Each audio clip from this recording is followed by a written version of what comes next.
Okey,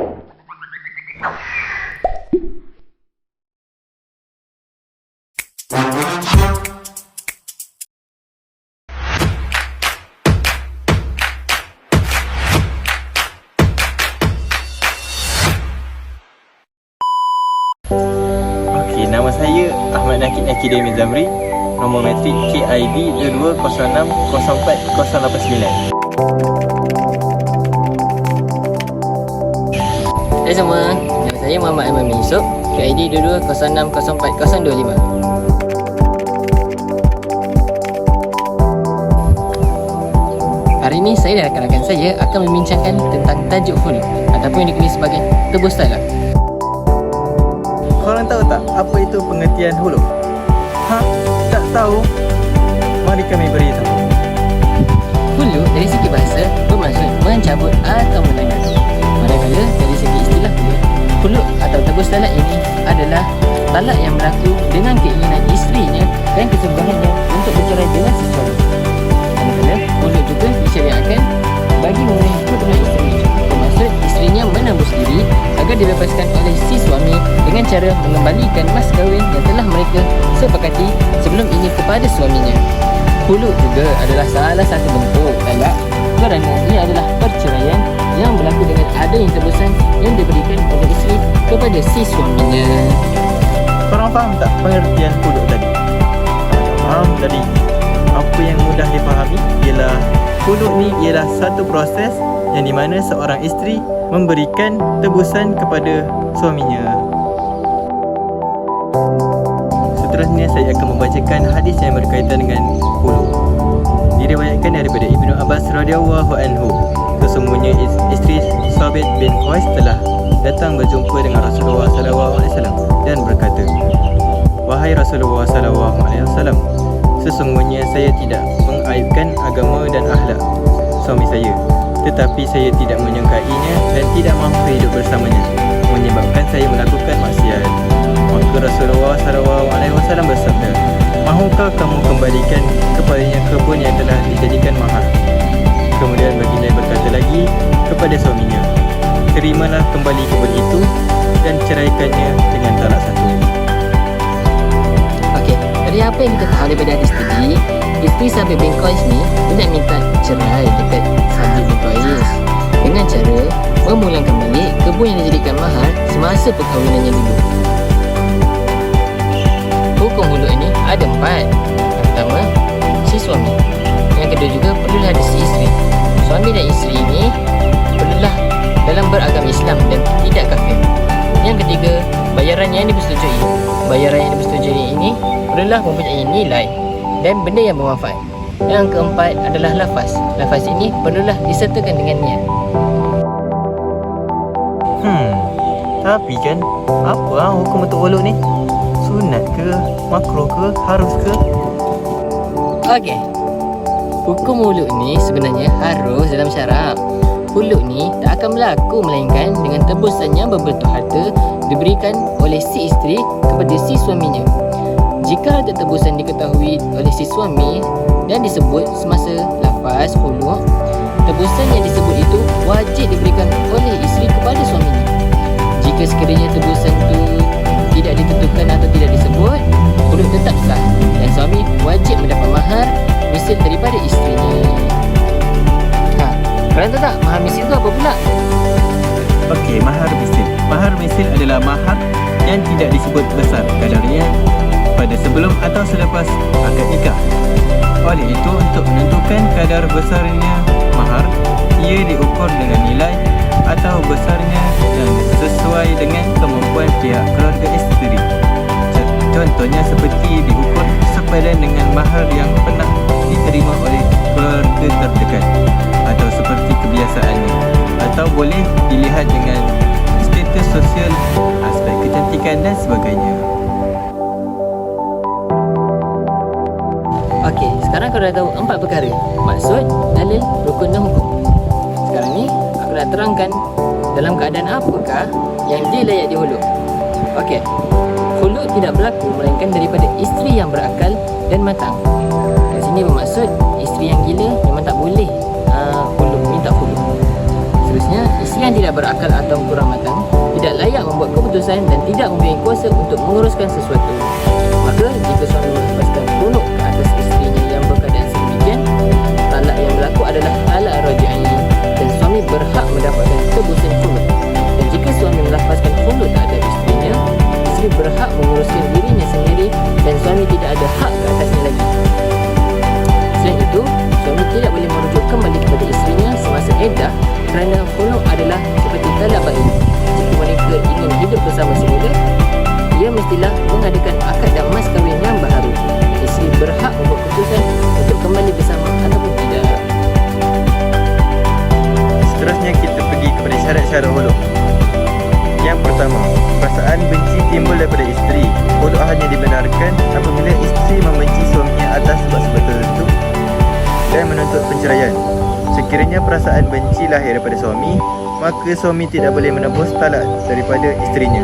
Sebaliknya, boleh terus melafazkan talak sekiranya bimbang berlakunya pergaduhan yang boleh mendatangkan keburukan.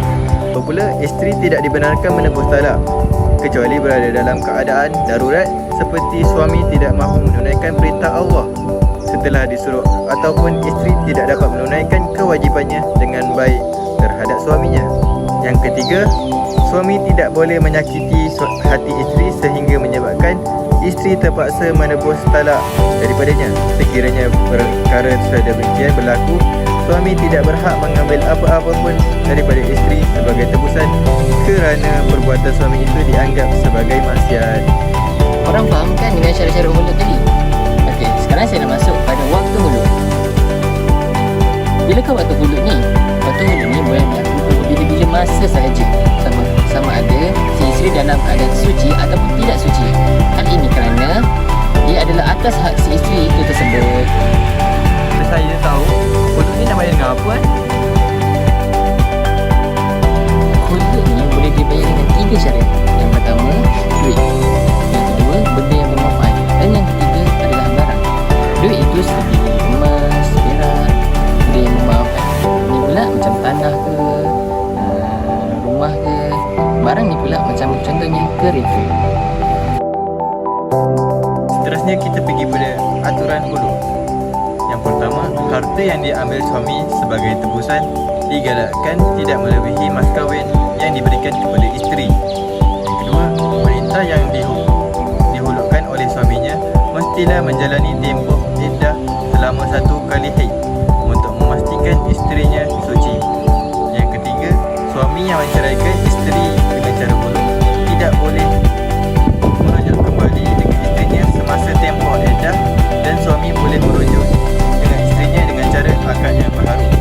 Dan seterusnya, bapa boleh menebus talak bagi anak perempuannya yang masih kecil sebagai gantian kepada anaknya yang masih belum matang. Okey, sekarang korang mesti nak tahu kenapa berlakunya khuluk ni. Okey, sekarang saya nak sebutkan antara sebab-sebab berlakunya khuluk. Yang pertama, wujudnya syikok. Apa itu syikok? Iaitu pergaduhan. Perkahwinan yang membawa kepada perceraian berlaku apabila tiada lagi kesepahaman antara suami dan isteri dalam kehidupan rumah tangga mereka. Apabila sudah tiada kata sepakat, maka pertelingkahan akan sering berlaku sehingga menjerumus kepada pembubaran perkahwinan.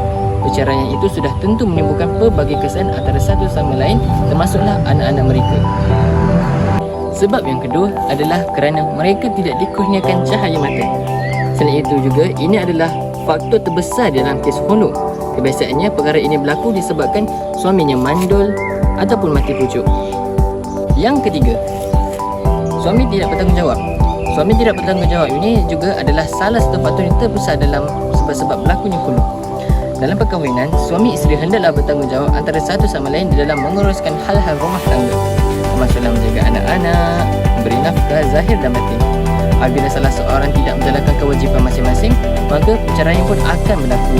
Dan disebabkan itulah isteri meminta untuk dikhulukkan.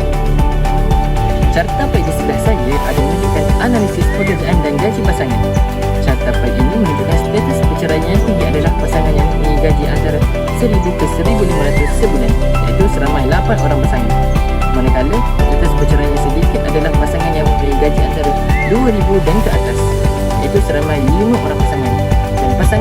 digaji antara 1,500 ke 2,000 adalah 6 orang pasangan.